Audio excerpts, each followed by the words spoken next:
कुछ कहानियां सुनने के बाद भूल जाती हैं और कुछ जिंदगी भर पीछा नहीं छोड़ती। ये कहानी दूसरी तरह की है। ये कहानी है अमन वर्मा की, जो आज से 4 साल पहले बिल्कुल तुम्हारी और मेरी तरह एक नॉर्मल जिंदगी जी रहा था। अमन वर्मा, उम्र 26 साल, भोपाल का रहने वाला, सीधा साधा लड़का। इंजीनियरिंग के बाद एक छोटी सी आईटी कंपनी में जॉब मिल गई थी। घर में माँ, पापा और छोटी बहन नेहा। जिंदगी सिंपल थी, प्रिडिक्टेबल थी, सेफ थी। सुबह ऑफिस, शाम घर, रात को फोन और नींद। अक्टूबर 2019 में अमन का ट्रांसफर जबलपुर हो गया। पहली बार घर से दूर रहना था। मां ने मना किया था, पर अमन ने करियर के लिए जाना जरूरी समझा। काश उसने मां की बात मान ली होती। जबलपुर पहुंचकर अमन अपने कलीग रवि तिवारी के घर रुक गया। रवि ने 2 हफ्ते का टाइम दिया और बोला कि उसके बाद कमरा ढूंढ लेना। बजट कम था, सिर्फ 3000 रुपए, और ढंग का रूम मिल नहीं रहा था। तब रवि ने कविता मिश्रा का नाम बताया। अमन उस शाम कविता देवी के घर गया।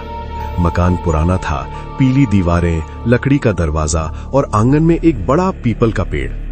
कविता देवी ने नीचे का कमरा दिखाया, साफ और सस्ता। पर जब अमन ने ऊपर के कमरे के बारे में पूछा तो उनका चेहरा बदल गया।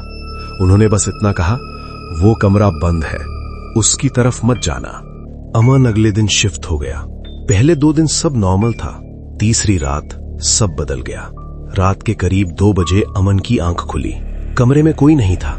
जैसे ही उसने फिर से सोने की कोशिश की, उसे आवाज आई, चूड़ियों की आवाज, ऊपर वाले कमरे से, धीमी, छन छन छन। अमन ने इग्नोर किया, पर आवाज वापस आई, इस बार थोड़ी तेज, जैसे कोई चल रहा हो।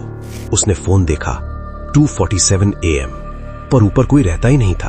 अगली रात फिर वही हुआ। इस बार चूड़ियों के साथ किसी के रोने की आवाज भी थी, धीमी सिसकियां, जैसे कोई चुप कर रो रहा हो। अमन डर गया। उसने रवि को बताया, पर रवि ने मजाक में उड़ा दिया। चौथे दिन अमन ने मना की हुई चीज कर दी। दोपहर में जब कविता देवी बाहर थी, वो ऊपर गया।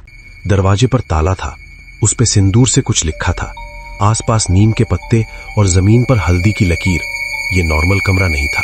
नीचे आकर अमन ने रवि को सब बताया और घर के बारे में पता करने को बोला। 2 दिन बाद रवि ने जो बताया, उसने सब बदल दिया। कविता देवी की बेटी थी सुनीता, 3 साल पहले गायब हो गई। लोग कहते थे वो प्रेग्नेंट थी। बदनामी के डर से कविता देवी उसे एक तांत्रिक के पास ले गई, बगड़ी बाबा। उस रात के बाद सुनीता कभी वापस नहीं आई और ऊपर वाला कमरा तब से बंद है। अमन समझ गया, वो आवाज, वो सिसकियां सुनीता थी, या जो भी उससे बनाया गया था। उस रात अमन ने ताला तोड़ दिया। दरवाजा खोला तो अंदर से सड़ी हुई स्मेल आई। दीवारों पर अजीब निशान, बीच में खटिया और उस पर पुराने खून के दाग। नीचे एक छोटा बच्चे का कपड़ा पड़ा था। तभी दरवाजा बंद हो गया। कमरा ठंडा हो गया और पीछे से चूड़ियों की आवाज आई, छन छन छन। एक आवाज सुनाई दी, मेरा बच्चा दे दो। अमन ने कोने में देखा, एक औरत खड़ी थी। चेहरा सुनीता का, पर आंखें नहीं।